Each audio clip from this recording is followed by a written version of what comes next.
Good morning बच्चों, आपका online class में स्वागत है। बच्चों, आज हम कक्षा 4 की हिंदी व्याकरण पुस्तक पंखुड़ी का पाठ 6 लिंग का अध्ययन करेंगे। जो हमारा चैप्टर है लिंग, उसके बारे में आप क्या जानते हैं? लिंग क्या होता है?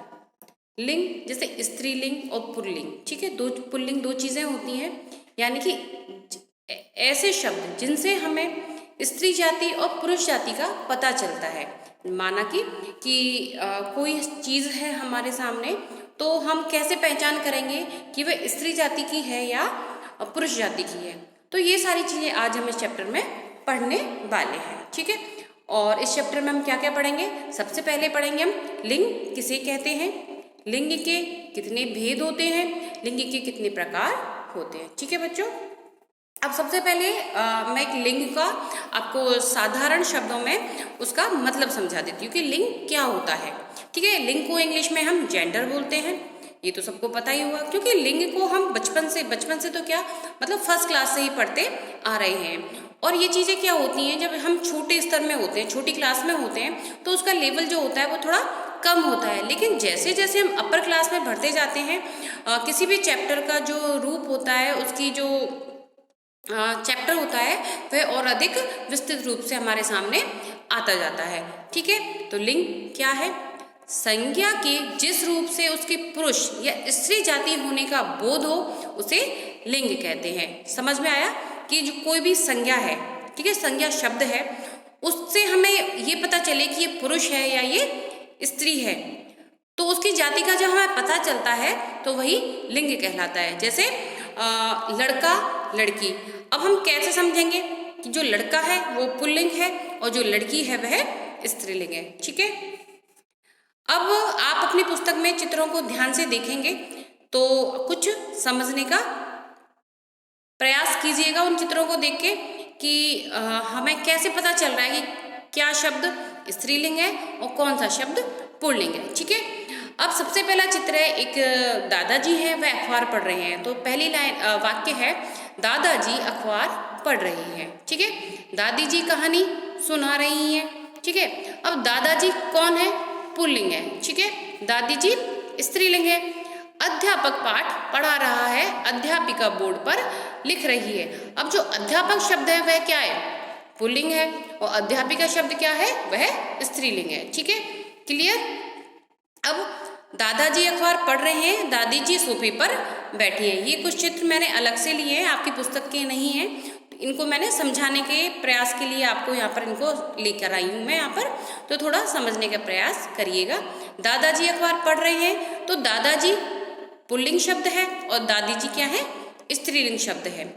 घोड़ी दौड़ रही है, घोड़ा घास चर रहा है। अब जो घोड़ी शब्द है वह क्या है? स्त्रीलिंग है, और जो घोड़ा शब्द है वह क्या है? पुल्लिंग है, ठीक है बच्चों। इसी प्रकार कुछ और वाक्य हैं। छात्र और छात्रा स्कूल जा रहे हैं। अब छात्र शब्द क्या है? पुल्लिंग, और छात्र शब्द क्या है? स्त्रीलिंग। इसी प्रकार दादा और दादी पार्क में टहल रहे हैं। अब जो दादा शब्द है ये बार बार रिपीट हो रहा है, सारे वाक्यों में बार बार दादा और दादी के उदाहरण आए हैं। तो दादा क्या हो गए? पुल्लिंग हो गए, और दादी क्या हो गई? स्त्रीलिंग हो गई। तो आपको समझ में आ गया होगा कि स्त्रीलिंग क्या होता है और पुल्लिंग क्या होता है, ठीक है बच्चों। अब ऊपर के चित्रों के नीचे लिखे वाक्यों में दादाजी और अध्यापक शब्दों से पुरुष जाति का तथा दादी जी और अध्यापिका शब्दों से स्त्री जाति का पता चल रहा है। इस प्रकार हम कह सकते हैं कि शब्द के जिस रूप से संज्ञा के स्त्री या पुरुष जाति के होने का बोध होता है उसे लिंग कहते हैं, ठीक है बच्चों। यह क्या? यह है लिंग की क्या है? परिभाषा है, आपको इसको याद करना है, ठीक है। एक बार और रिपीट करती हूँ कि लिंग की परिभाषा क्या होती है। शब्द का कोई भी रूप, ठीक है, जो संज्ञा के स्त्री या पुरुष जाति के होने का बोध होता है उसे हम लिंग कहते हैं, ठीक है बच्चों। आपको यहाँ तक समझ में आ गया होगा। अब हम आगे बढ़ते हैं। अब आता है लिंग के भेद की लिंग के कितने प्रकार होते हैं। लिंग के दो भेद होते हैं, एक होता है पुल्लिंग और दूसरा होता है स्त्रीलिंग। अब आपको दिख रहा है कि लिंग के कितने भेद हैं? दो भेद हैं, एक है पुल्लिंग, दूसरा है स्त्रीलिंग। अब हम इनको थोड़ा डिटेल में पढ़ेंगे कि पुल्लिंग क्या होता है, स्त्रीलिंग क्या होता है, पुल्लिंग के क्या क्या उदाहरण है और स्त्रीलिंग के क्या क्या उदाहरण है। सबसे पहले पढ़ेंगे हम पुल्लिंग। पुल्लिंग क्या है? पुरुष जाति का बोध कराने वाले शब्दों को पुल्लिंग कहते हैं। ठीक है, पता ही है कि जो पुरुष जाति का बोध करा रहा है, कि ऐसे शब्द जिनसे हमें पता चले कि वह पुरुष जाति का है, तो वह क्या कहलाएगा? पुल्लिंग कहलाएगा। जैसे शेर, लड़का, धोबी, बैल। ठीक है, ये क्या हो गए? ये शब्द किसके हैं? ये पुल्लिंग शब्द हैं। अब कुछ वाक्य हैं, उनको देखिए। मोर नाच रहा है, तो मोर कौन है? पुल्लिंग है। लड़का विद्यालय जा रहा है, तो लड़का कौन है? पुल्लिंग है। धोबी कपड़े धो रहा है, तो धोबी शब्द भी यहाँ पे क्या है? पुल्लिंग शब्द ही है। अब शेर और अध्यापक, ये दोनों ही किसके उदाहरण है? पुल्लिंग के उदाहरण है। तो आपको पुल्लिंग शब्द का समझ में आ गया होगा कि पुल्लिंग क्या होता है। जिससे हमें पुरुष जाति का पता चले, वे शब्द क्या कहलाते हैं?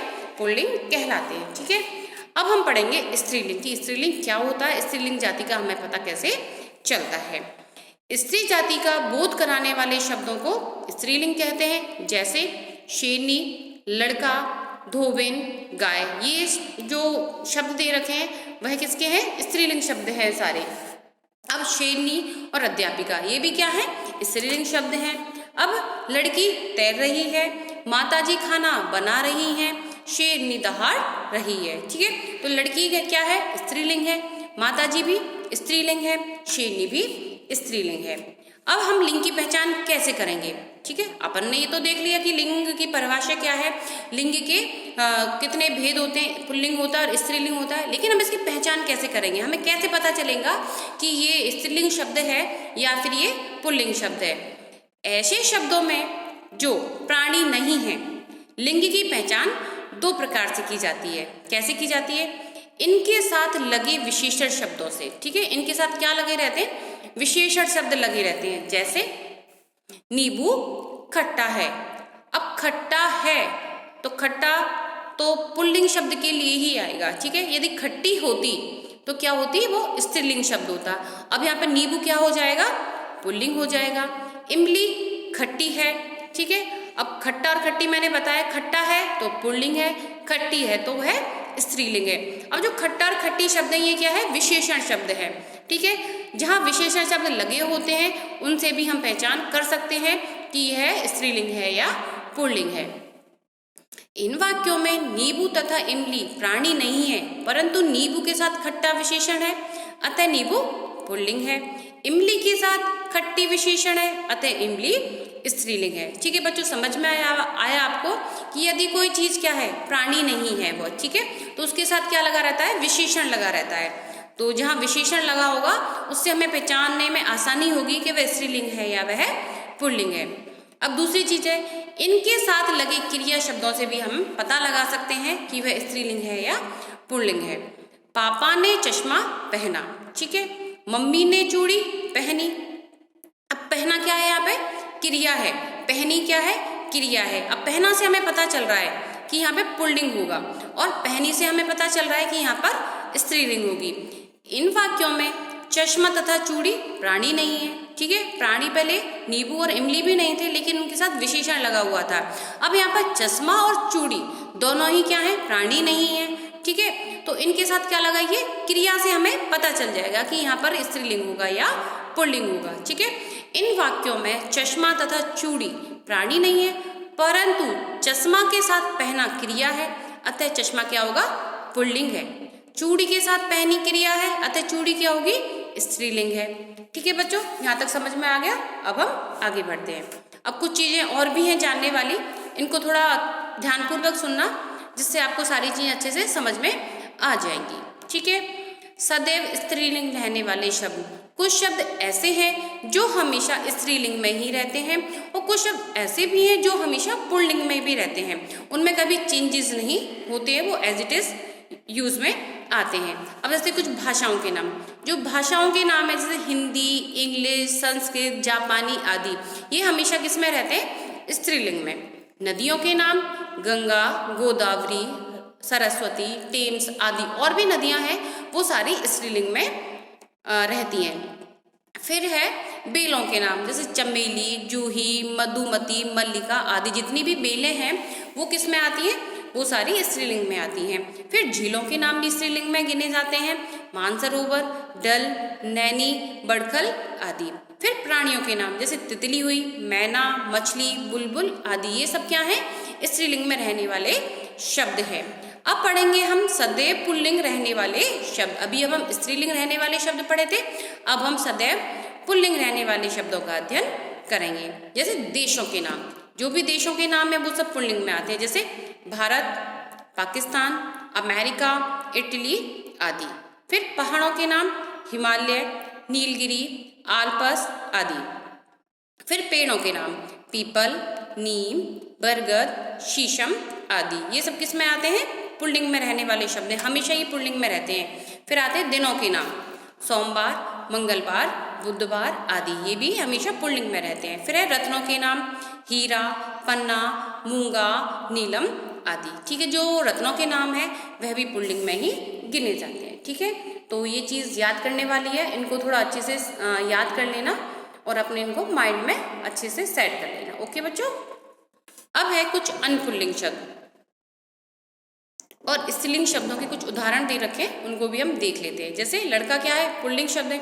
अब आप अपनी पुस्तक में देखोगे तो एक तरफ पुल्लिंग शब्द दे रखे हैं, दूसरी तरफ स्त्रीलिंग शब्द दे रखे हैं। ठीक है, तो पुल्लिंग और स्त्रीलिंग, पहले हम पुल्लिंग पढ़ेंगे फिर हम उसका स्त्रीलिंग पढ़ेंगे। पहले जैसे पहला शब्द क्या है, लड़का, लड़का का स्त्रीलिंग क्या होगा, लड़की।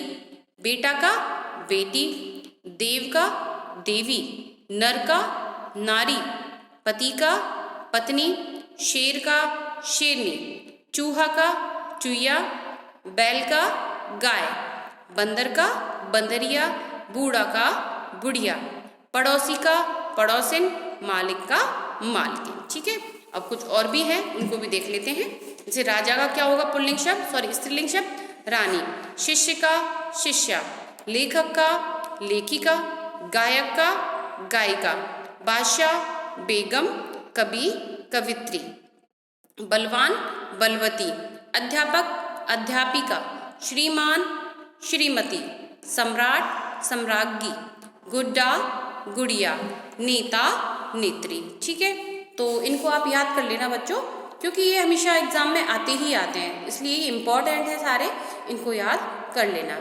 ठीक है, कुछ और भी शब्द हैं, उनको भी पढ़ लेते हैं। छात्र का छात्रा, देव का देवी, बेटा का बेटी, बंदर का बंदरिया, लोहार का लोहारिन, ऊंट का ऊंटनी, श्रीमान का श्रीमती, गायक का गायिका, ससुर का सास, शिष्य का शिष्या, नर का नारी, चाचा का क्या होगा स्त्रीलिंग, चाची, चूहा का स्त्रीलिंग चुईया, पुजारी का स्त्रीलिंग पुजारिन, सेठ का स्त्रीलिंग सेठानी, लेखक का स्त्रीलिंग लेखिका, बैल का स्त्रीलिंग गाय और शेर का क्या होगा स्त्रीलिंग शब्द, शेरनी होगा। ठीक है बच्चों, कुछ और हैं, उनको भी देख लेते हैं। अध्यापक का अध्यापिका, बूढ़ा का बुढ़िया, हाथी का होगा स्त्रीलिंग शब्द क्या होगा, हथिनी, राजा का होगा रानी, प्रधानाचार्य प्रधानाचार्या, नर्तक नर्तकी, डिब्बा डिबिया, शिष्य शिष्या। ठीक है, तो कुछ उदाहरण थे एक वचन से, सॉरी स्त्रीलिंग से पुल्लिंग या पुल्लिंग से स्त्रीलिंग के। तो आपका ये पाठ यही समाप्त हो जाता है। अब हमने इस पाठ में क्या पढ़ा उनको एक बार हम दोहरा लेते हैं, उनका हम रिवीजन कर लेते हैं कि हमने इस पाठ के अंतर्गत आज क्या क्या पढ़ा। उससे क्या होगा कि जो हमने पढ़ा है वो चीज़ें और अच्छे से समझ में आ जाएंगी। सबसे पहले है लिंग की परिभाषा। पुरुष अथवा स्त्री जाति का ज्ञान कराने वाले शब्द लिंग कहलाते हैं, ये तो आपको याद करनी है। पुरुष जाति का बोध कराने वाले शब्द क्या कहलाते हैं, पुल्लिंग, और स्त्री जाति का बोध कराने वाले शब्द स्त्रीलिंग कहलाते हैं। ठीक है, जो प्राणी नहीं है उनकी पहचान विशेषण तथा किससे होती है, क्रिया से होती है। इस लाइन को अच्छे से याद करना कि हमें कैसे पता चलेगा कि जो प्राणी नहीं है उसकी पहचान कैसे होगी, विशेषण शब्द तथा क्रिया से होगी। कुछ शब्द कैसे होते हैं, सदैव पुल्लिंग तथा कुछ शब्द सदैव स्त्रीलिंग में रहते हैं। अब कौन से शब्द हैं जो हमेशा पुल्लिंग में रहते हैं और कौन से शब्द हैं जो हमेशा स्त्रीलिंग में रहते हैं, तो इन चीज़ों को आप याद करिएगा। आपका वर्क है PDF के जरिए आएगा, तो अपनी कॉपी में सुंदर और स्वच्छ राइटिंग में करना है, साथ के साथ अपने वर्क को याद करना है। धन्यवाद।